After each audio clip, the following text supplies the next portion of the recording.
አንተ ቤት እኔ አንተ ፊት የምቆም ሰው አይደለሁ።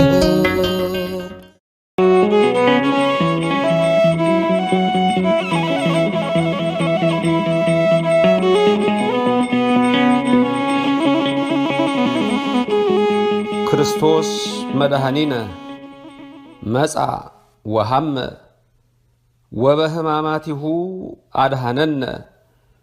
መድኃኒታችን ክርስቶስ መጥቶ ሰው ሆነ፣ መከራ ተቀበለ፣ በመከራውም አዳነን። መከራውንና ጭንቀቱን ቸነፈሩንና ሕመሙን ደዌውን ሁሉ እሱ ኢየሱስ ክርስቶስ ይውሰድልን። የተከበራችሁ ክርስቲያኖች፣ እግዚአብሔር በሕማማቱ ዛሬ ምን አደረገልኝ በሚለው ከሰኞ ጀምሮ እስተ ቅዳሜ ድረስ የሆኑትን በተለይ ሕማማት የሚባለው ከሰኞ ጀምሮ እስተ አርብ ማታ ያለው ከእሁድ ከሰዓት በኋላ ነውና የእነዚህን ምስጢራት በየቀኑ እንማራለን። በልባችን ይጻፍልን።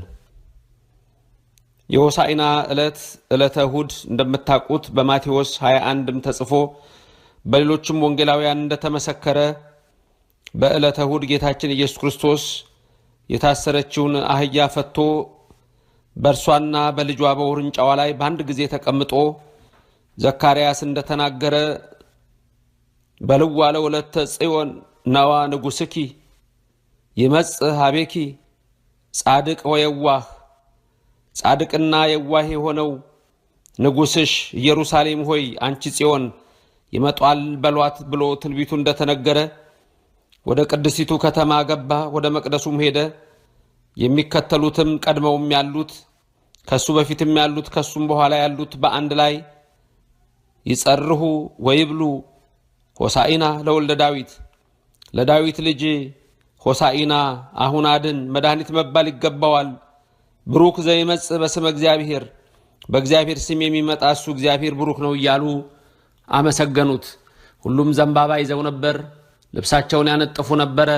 ይህ ግን አይሁድን አላስደሰታቸውም።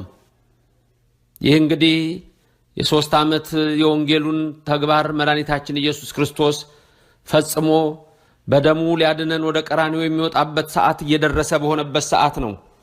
ወደ መቅደስም ገብቶ ቤቴ የሰ ቤተ ጸሎት ይሰመይ፣ ቤቴ የጸሎት ቤት ነው፣ ወአንትሙሰ እናንተ ግን እነሆ የሌቦች ዋሻ የፈያትና የሰረቅት ቤት አደረጋችሁት የሌቦች ብሎ በዛ ጊዜ ያሉ እነሆ ገበታቸውን ገልብጦ ቤቱን ቀደሰው። በቤተ መቅደሱ በር ላይ የነበሩ እውራን አንካሳን ነበሩ። እነዚህን በአጠቃላይ የዛን ጊዜ እንዲያዩ አደረጋቸው፣ ፈወሳቸው። በዚህ ጊዜ ሕፃናቱ ሁሉ በአንድ ድምፅ ይጮሁ ስለነበረ፣ ሰው ሁሉ በአንድ ድምፅ ያመሰግነው ስለነበረ፣ ደቀ መዛሙርቱ ግን ይህንን እያዩ የተደነቁ ባሉበት ሰዓት ፈሪሳውያን ግን አላስደሰታቸውም። ፈሪሳውያንም እነሆ ኢየሱስ ክርስቶስን ጠየቁት። እነዚህ ሕፃናት ዝም በል እንዲሉ በል አሉት። እርሱ ግን እነሱ ሕፃናት እንደሚያመሰግኑት ባያመሰግኑትም ማለቶች እንደሚያመሰግኑት እነሆ ይህ ደግሞ በመጽሐፍ ተጽፎ አባታችን ዳዊት የምትሉት ቀድሞ እምአፈ ደቂቅ ወሕፃናት አስተዳሎከ ስብሐተ፣ ከሕፃናትና ከሚጠቡ አፍ ምስጋናን አዘጋጀ ብሎ ቀድሞ የተናገረው ነው አላቸው። ከዛ በኋላ በዛም ትቷቸው ወደ ቢታንያ ገብቶ አደረ። ሕማማት ስንል እንግዲህ ከእሁድ ከሰዓት ጀምሮ እግዚአብሔር ይፍታ አይባልም። ይሄም 5 ቀን ተኩል ይሆናል። እሁድ ከሰዓት ግማሽ ቀን አለ እግዚአብሔር ይፍታ የማይባልበት።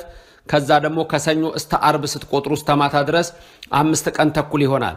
ይሄ 5 ቀን ተኩሉ በሐሙስ ዕለት ወበመንፈቃለ ዕለት እትወለድ ሞለተ ወለትከ፣ ከ5 ቀን ተኩል በኋላ ከልጅ ልጅ ተወልጄ አድንሃለሁ ያለውን ምስጢር የሚያሳይ ነበረ። ከዛ በኋላ ወንጌሉ እንደሚነግረን ኢየሱስ ክርስቶስ በጠዋት ተነሳ ይላል። ሰኞ የሕማም መጀመሪያ ነው። ከእሁድ ከሰዓት አድርገነዋል። የሕማማቱ የመጀመሪያው ቀን ሰኞ ስንል የሰሙነ ሕማማት ማለት ሕማማትና መከራ የተቀበለበት ሳምንት ማለት ነው። ሰኞ ቀን አልገረፉትም። ሰኞ ቀን አልሰቀሉትም። ለምን ከሕማማት ተቆጠረ ብሎ የሚያስብ ሰው ይኖራል። በዚህ ቀን ሰኞ ቀን በሕማማት የመጀመሪያው ዕለት በሰኑይ ኢየሱስ ምን አደረገ አምላካችን? እንደገና ደግሞ ፈሪሳውያን ምን አደረጉ? ከሕማም የተቆጠረበት ስድብም ሕማም ነውና ለአምላካችን የማይስማማው ነውና ስድብም ሕማም ስለሆነ ሰሙነ ሕማማት ከተባሉት አንዱ አነሳስቶ ላስጀመረን አስጀምሮ ላስጨረሰን ለልዑል እግዚአብሔር ክብር ምስጋና ይገባል ለዘላለሙ አሜን።